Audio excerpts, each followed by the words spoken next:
This is an Uncrustables sandwich. This is a regular peanut butter and jelly sandwich. And this is illegal?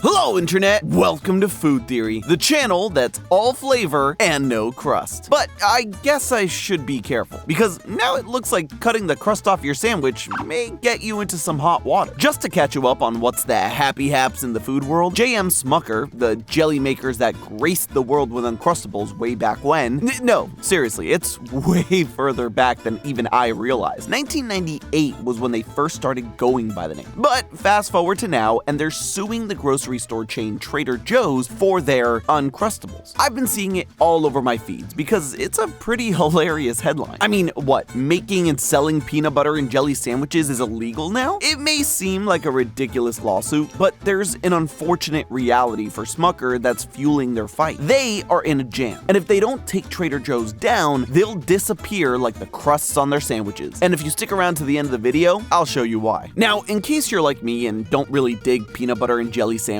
I know, shock and gasp, but I just didn't grow up with it. It's a pretty American thing, and by the time I was exposed to my first PB&J sandwich, I was underwhelmed. But if you're in my camp and don't care for, or even don't know about Uncrustables, they are ready-made frozen sandwiches made by J.M. Smucker, the mega corporation behind all sorts of jams, peanut butters, and coffees. The crustless PB&Js are $1 billion product for them, which is hilarious to me because you can just make them at home if you don't get sued in the process. Now they're making headlines because they're going after one of the biggest grocery store chains in the country, Trader Joe's. Trader Joe's honestly almost deserves an entire Food Theory episode in and of itself because oh man, the fan base this store has is crazy, and its meteoric rise in the grocery store chain food chain is astounding to me. Point is, this is the battle of two Goliaths here. But what exactly is going on? Is J.M. Smucker really just mad that someone else is selling peanut butter and jelly sandwiches? Is Trader Joe's breaking the law? Or is this all a desperate attempt to maintain control in a market that Smucker is finding themselves being pushed out of? 3 questions, just like the 3 ingredients of a PB&J. Let's start with the first ingredient. On October 13th of this year, the case was officially filed against TJ's, claiming that their sandwiches were infringing on the trademarks that Uncrustables has to their name, from the bite on the packaging to the stylization of the logo on the box, and even the design of the sandwich itself. And yeah, at first glance, the two do share some similarities. Both boxes have a sandwich with a bite taken out of it, showing the ooey gooey center. But Uncrustables only has one where Trader Joe's has a stack of them, with only the top having a bite taken out. The angle, completely different. And the text is missing the subtle yet tasteful Uncrustables scrawled all over the front. On the surface, it seems weak. It's like Mountain Dew getting mad at Sprite because their cans are also green, despite the rest of the branding being completely different. Granted, I'm not a lawyer. There's probably a lot more that goes into this than just meets the eye. But if the argument is that customers may get confused, yeah, I'm not sold here just yet. The design of the sandwich itself is a better argument. I mean, look at those perfect edges all around. Perfect edges just like the type you'd be able to get using today's sponsor, Manscaped. As someone that hasn't seen my bare cheeks in over a decade, the ones on my face, get out of the gutter, I know a thing or two about shaving needs. And there's 2 things that have honestly changed my daily routine: the chairman and the handyman. The chairman has a 360-degree contouring head, so you don't end up looking like a baby seal Dracula tried feasting on. And if you need precision, it has that precision lock that lets you get those clean lines just like an Uncrustable. Are you a shower shaver? It's waterproof, so that you can clog up the shower drain like the madman you are. But the thing that just hasn't left my travel bag since I got it is the handyman. It's sleek and compact, so you can take it wherever you need to go. This is what I use to clean up my beard a bit when I'm traveling for work and need to look extra spiffy for shoots. It can hold up to 60 minutes of runtime per charge, so you never have to worry about not getting around to the other half of your face and looking like a sandwich with only half the crust cut off. And hey, you don't have to listen to me. The proof is in the pudding, or the peanut butter and jelly in this case. I mean, look at my beard. Look at it! Glorious, clean, tight. Just like the 12 million other men that use Manscaped. So you can look like me and avoid looking like Tom and his Play-Doh barbershop looking stubble by using my code FOODTheorist for 15% off when you get yours. That's FOODTheorist for 15% off. Thank you again to Manscaped for sponsoring us today. Now, let's talk sandwiches. I decided to get my hands on both of these to take a closer look at them and decide for myself. After accidentally eating a few with Claudia, for science, of course, I noticed that there were some striking similarities, but even more differences. For one, the Trader Joe's sandwiches aren't even round like Uncrustables. They're more squared off. And, more importantly, at least to this lawsuit, the crimping of the edges is completely different. The TJ's version has crimping that's shallow and inconsistent. If you turn one over, you can barely see the bumps of the crimp, where the Uncrustables has a really nice, aesthetically pleasing, consistent crimping all around the circular sandwich on both sides. At the end of the day, let's be real, they're both peanut butter and jelly sandwiches. 3 ingredients. How different can they really be? But you can see for yourself, the differences are there. Let me know what you think in the comments below. Yay or nay? The reason even the slightest difference in the shape and crimping are so important here is because Uncrustables is saying that these two things are part of the trademark they have. Specifically, the configuration of a round crustless sandwich. And separately, for some reason, the configuration of a round crustless sandwich with, quote, distinct peripheral undulated crimping. Undulated meaning a smooth, rising, and falling design. The Uncrustable sandwiches have those pronounced waves all around, where TJ's are definitely rougher around the edges. It's giving homemade, not pressed in a factory. Regardless of the small differences though, people online have referred to the Trader Joe's variety by the name Uncrustables, which is a big red flag for Smucker. And some others claim that Trader Joe's contracted the manufacturer of Uncrustables, which is Smucker in this case, you know, the people who are suing them, to make the same item, just Trader Joe's label. This is a huge issue, and actually a big point in Smucker's favor, because the TJ sandwiches don't originate from or are affiliated with Smucker in any way. But because of how similar they are, customers are clearly jumping to conclusions. The implications here are that Trader Joe's is directly profiting from the long-standing reputation of Smucker and their products by people believing that they're essentially the same thing. If anything, people might be more inclined to go have the non-Uncrustables, especially since, depending in your area, Trader Joe's sandwiches are up to $1 cheaper than Smucker's. It's easy to see how that would affect their sales. So far, it looks like Smucker may have a point, which leads us to the next ingredient. Is Trader Joe's breaking the law then? Well,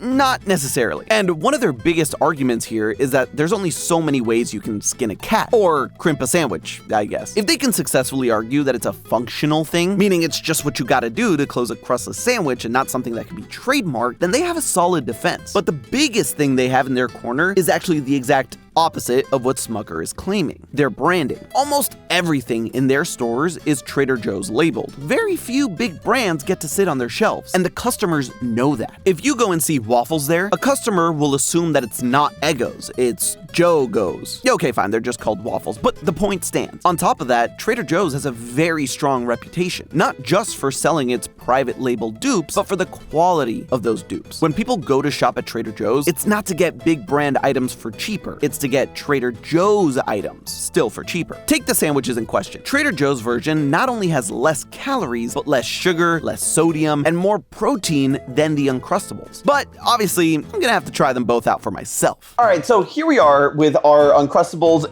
and the mangled peanut butter and jelly sandwich I made for the opening. Now, I mentioned in the video, I think I've had one peanut butter and jelly sandwich 20 years ago. So I was like 6 years old when I had a peanut butter and jelly sandwich for the first time. Oh my gosh. Yeah. Oh yeah, because you do your weird thing of like peanut butter and... More peanut butter. No, and dry oats like a crazy person. Oh, okay, now, first of all, total hack. If you like peanut butter sandwiches like I do, put like a scoop of oatmeal, like, okay, I've been told it's not oatmeal, just rolled oats in there, gives it a nice little crunch and a texture. It's like the dry, old-fashioned oats that are like, they take all moisture out of your mouth with the sticky peanut butter and the dry bread, just all that dryness. Point is, I, growing up abroad and for whatever reason, just never really had a PB&J sandwich that I really remember. So I'm actually really excited, A, to try the peanut butter and jelly sandwich that I made as a control for me, and then try the Uncrustables and then the Trader Joe's sandwiches to like compare to a homemade one. I love peanut butter and jelly sandwiches. Usually strawberry jelly, but like right now we have this like berry mix-up of different berries, delicious. Super fancy, super fancy. And I love Uncrustables. I'm gonna take a bite of my homemade Uncrustable here with just regular old peanut butter and jelly. So it's so off-putting to me, the two textures and the two flavors of peanut butter and jelly. Perfect. It's a perfect combination. Also, like, who knows how you prepared it? I should have prepared it. I put a lot of peanut butter. Yeah. Man, I love some bread with my peanut butter. So should we start with the Uncrustables? Let's do Uncrustables first. Yeah, the classic. So yeah, the pillowiness of this is insane. The edges, the crimped edges are perfect, up and down, like perfectly. It's honestly, it looks like a work of art. Ding. Ding.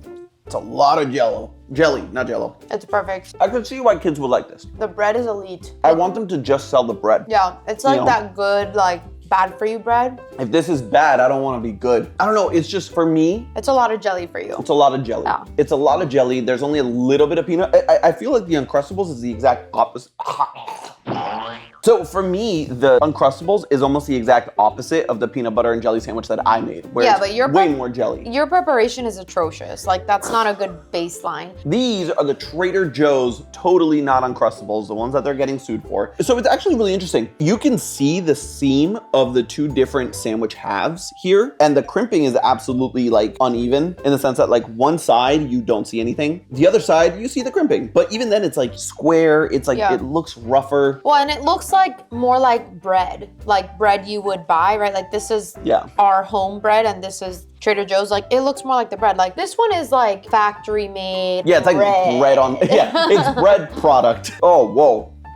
Big difference. But see, this is my kind of sandwich. Way more peanut butter. Dang, this is good. This is good. So the taste of the inside of this is overall better. And it's a visual difference, like a huge visual difference. You see way more jelly in the Uncrustables. Like on both Uncrustables, it's very jelly forward. Whereas the Trader Joe's, it's a lot of peanut butter with some jelly. So what's your pick overall, if you had to choose one?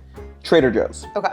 For me, it's a close call. Also, the Trader Joe's one, you have to thaw for like an hour. Yeah. Whereas the Uncrustable one, you thaw for what, 30? Half an hour. Half an hour. So you got to think more ahead with the other one. But overall, I would go with the Trader Joe's one just for the flavor of the filling. Even though the bread is not as great, I would still go with the Trader Joe's one. Quality of the ingredients aside, those are much more desirable macros for consumers. Someone going to buy those crustless sandwiches isn't doing it because they think it's Uncrustables, especially not in Trader Joe's of all places. Whether they're infringing on the trademark or not will have to be determined by people who spent way more time in school than me though. But this leads us to our final ingredient in this PB&J sandwich of legal drama. Why is Smucker's fighting so hard on this? Because it's not the first time they get themselves into a lawsuit over it. In 2020, they sent a cease and desist to a small startup based out of Los Angeles, Chubby Snacks. Then 3 years ago in 2022, they sent another cease and desist to a startup company in Minneapolis, Gallant Tiger, over the exact same thing. Wicked name, BT dubs. Now, to be fair, that wasn't a full-blown lawsuit, and as far as I could find, it never became one. In fact, it sort of just went away. Granted, it went away after Gallant Tiger clapped back by saying their product is too high quality to be confused with Uncrustables. Friggin' amazing! And as of today, Gallant Tiger is still operating in their locations, and Smucker never pressed for legal action. Trader Joe's is a massive nationwide chain, so I understand that, but why go after a small startup in Minneapolis? Simply put, if Smucker doesn't stop these similar products, their business is in big trouble. Over the last 20 years, Smucker has invested over $1 billion in the Uncrustable brand, taking it from $12 million in sales to almost $1 billion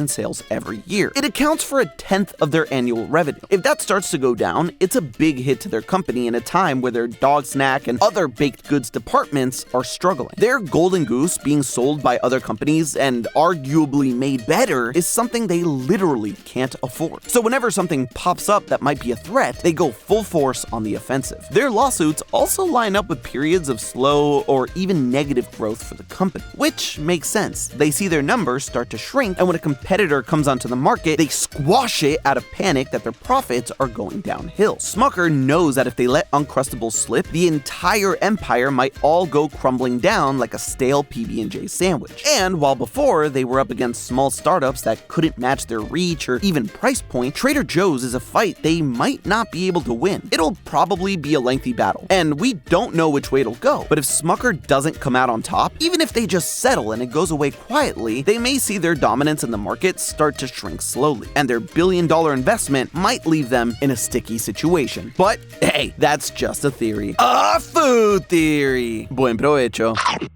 And hey, have you ever wondered why pumpkin spice is everywhere? Click the link to find out. And as always, I'll see you next week.